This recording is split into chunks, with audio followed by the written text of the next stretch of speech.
All right, we should be on page 6 now. When we talk about our line of best fit, so we just saw some examples of good and bad lines of best fit, or you should have stopped here and had your teacher show you examples of good and bad lines of best fit on Desmos. If you haven't done that, then you need to stop, go read your agenda, and do that. So, on the back side of, we are on page 6, how to find the equation that best fits the data. First thing is you need to draw the best line you can into the data. The only way you get these problems wrong is if you don't draw the best one or something pretty darn close to the best one. So think back to those examples that we just went through together on Desmos of what good and bad lines of best fit look like. And some that I said, well, this one's okay, but this one's better. All right, I want the best one you can draw. You may need to draw it in there 5 times because you've messed up. Okay, erase and fix it. Next thing I want to point out on this is it does say a line. So you need to get a ruler.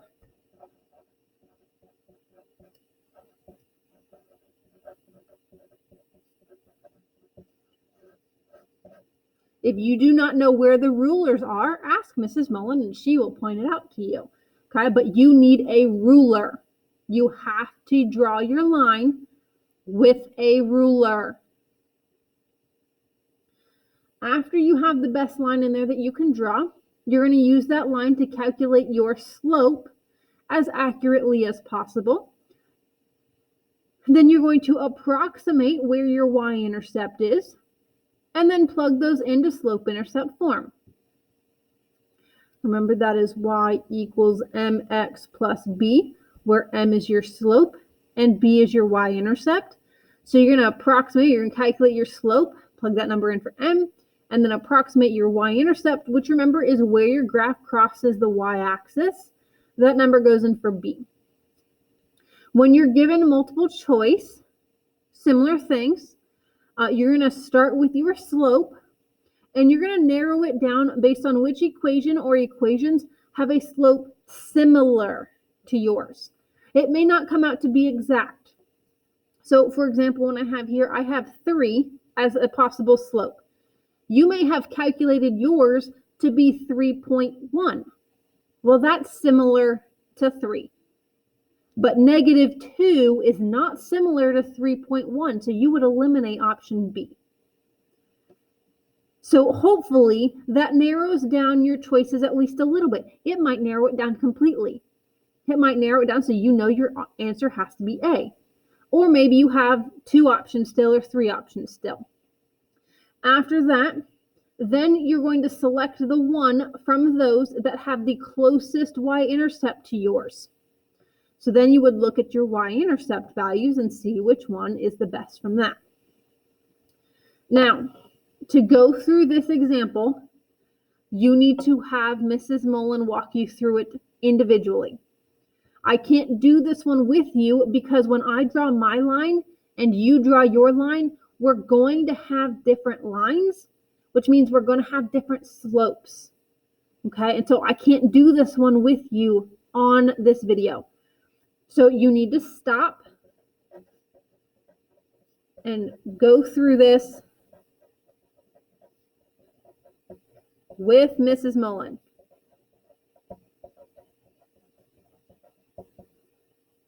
Okay, if you are in class, do that right now. If you are not in class, if you are watching this video at home or during advisory, first of all, thank you. Second of all, you can continue. Just make sure that you get this at some point in class, the next day you're in class, okay? So if you're in class, stop and go through this with Mrs. Mullen. If you're at home or in advisory, then let's continue, but at some point go back and do this example in class with Mrs. Mullen. Now, the next one asked you which line best fits the table. So you've got this table and you've got these options. What you're going to do is open up Desmos.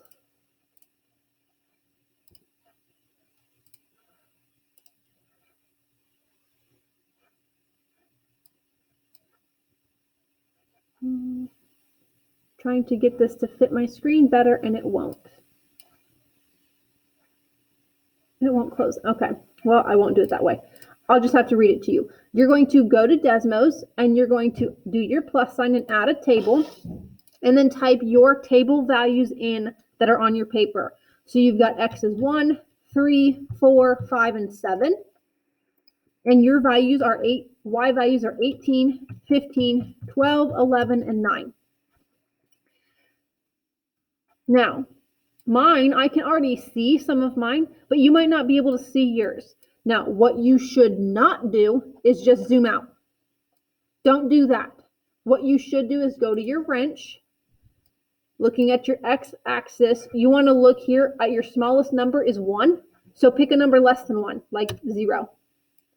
Your biggest x value is 7, so pick something bigger. I don't know, maybe like 10. Something smaller than your smallest and bigger than your biggest. Same thing with your y's. My smallest y is 9, so maybe I want to, 0 works. And my biggest is 18, so 20 would work. Then if you want to, you can move it a little bit, but do not just zoom out. Then you're going to go through and you're going to type these options in one at a time and see which one is the best. So your first equation says y equals negative 2x plus 19. Now right away you should be able to look at that and you should be able to tell me, is this a good line? No. All the points are above the line. This is not good. So I can just delete that one. And I can type the next one in. 3 over 2x plus 6. Is that a good line? I hope you are screaming no. This is a positive, but your slope, your data is negative. So once again, B, I can already delete it. The next one is negative 3 over 2x plus 19. Now I would say that's a pretty good one. I've got 1, 2, 3 above and 2 below, and it goes through my slope pretty well, my trend. So I'm going to keep that one, and I'm going to type in the next one, which is D, y equals negative x plus 17. Now, if it's hard for you to compare these, you can click on this color for number 2 and make it go away, and you can look at that one. And then you can bring this other one back and you can look to see, well, which one is better? Now, I would say both of those are pretty good, but if you look at this black one, I would definitely say this one is better because these points, see how close all of these points are to that line? Whereas with this one, see how much farther away most of those points are than the black line? That means your black line, which was your negative 3 over 2x plus 19, which is C, is the best option. So on this one, your best answer is C. D was pretty good, but C was the best fit. All right. The next part is talking about making predictions. So line of best fits, those are used to help make predictions. This is what businesses will use them for. In order to do this, you have to have your line of best fit, and then you're going to look at the graph and see where the line of best fit occurs at whatever given value it tells you. If the value in question is off of your graph, which we'll see some of those examples, then you're going to have to approximate based on where it seems it should end up.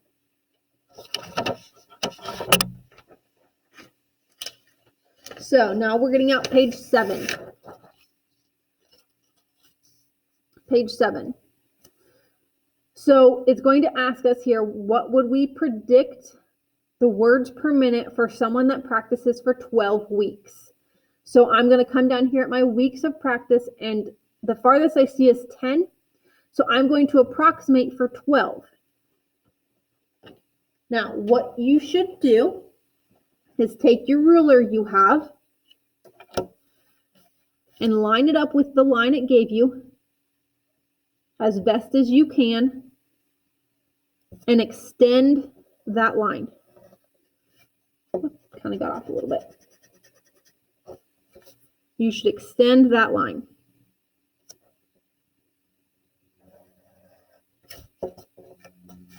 Now, we want to approximate for where 12 would be. Well, here's where 11 is. 12 would be probably right about there. And so if I approximate, it's going to be right about here, which when I come and look at this, it's at least pretty close. It's slightly below, but it's pretty close because I'm approximating to 120 words per minute.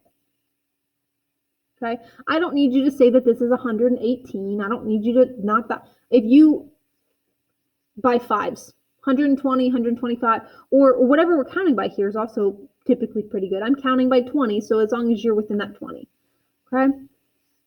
If it is off the graph, it is an approximation. And as long as you are pretty darn close with your approximation, I'm not going to take off of that. The next one says, what would be the estimated number of weeks someone practiced if they can type 40 words per minute? So now I need to look at the words per minute. Here's 40. Now that is on the graph. So that one I want an exact answer. 40 words per minute. That line is pretty darn close to saying it takes 3 weeks. Now, if it's not exactly at 3, it's still pretty darn close. I would take 3. I don't want you to worry about necessarily looking here and doing anything with half numbers on your graphs. All right, now we're going to talk about residuals. So the residual is the difference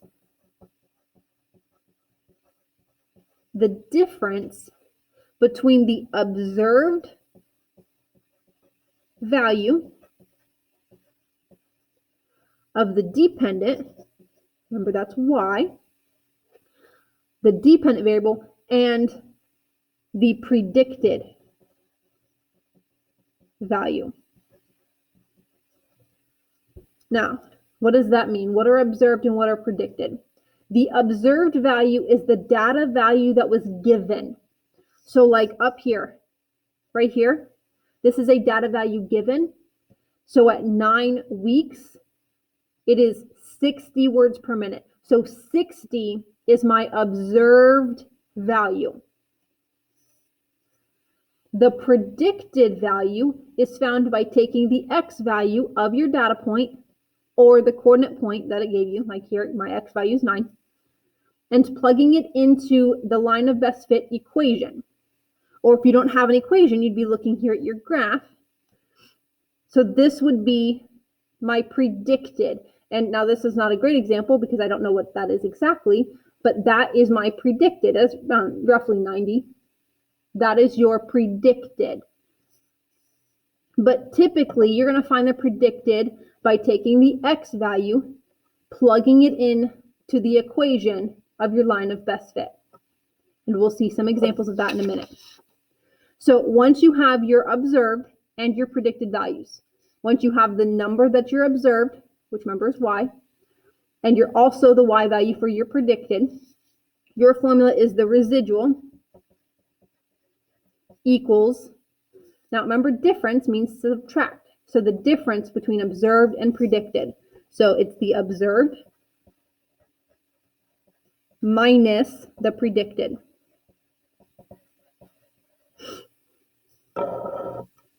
So take whatever your observed y value is minus your predicted y value. So both of these need to be y values. And then you just subtract them. Now, when we look at the graph, if the dot is above the line of best fit, so like, for example, this dot right here is above the line.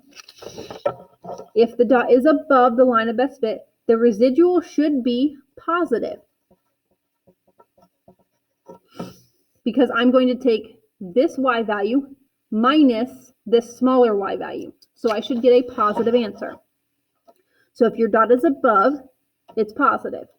If your dot is below, well, that would then make it negative. And then the last one is if the dot is on the line of best fit, your residual will be 0. Because your observed and your predicted are the exact same. So when you take a number and subtract the exact same number, you get 0. So what is the residual of 2, 7? And if the line of best fit is y equals 2x plus 8. So we need to know our observed, and we're going to need to find our predicted. Now, the observed is from the data value that's given, and it's the y value. So here's our data value given. Our y value is 7. So that's the observed. Nice and easy. The predicted is found by taking the x value and plugging it into your line of best fit equation. So our x value is 2. I'm going to plug that in for x. So I'm going to do 2 times 2 plus 8. 2 times 2 is 4 plus 8 is 12. That's your predicted. Now for the residual, you're going to take your observed, 7, minus your predicted, 12. And when you do 7 minus 12, you get a residual of -5. What is the residual of 6, -1? If the line of best fit is y equals -5 over 2x plus 9. Now, if you would like to try this one on your own, you can, or you can just watch it with the video, your choice. Once again, we need observed and predicted. The observed comes straight from your coordinate point. The y value is -1. The predicted, we're going to use our equation. -5 over 2 times x is 6 plus the 9.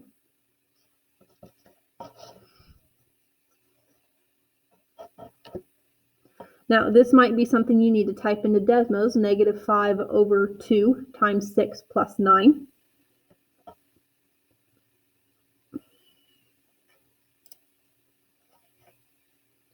Well, I would. There we go. So, -5 over 2 times 6 plus 9 gives me -6.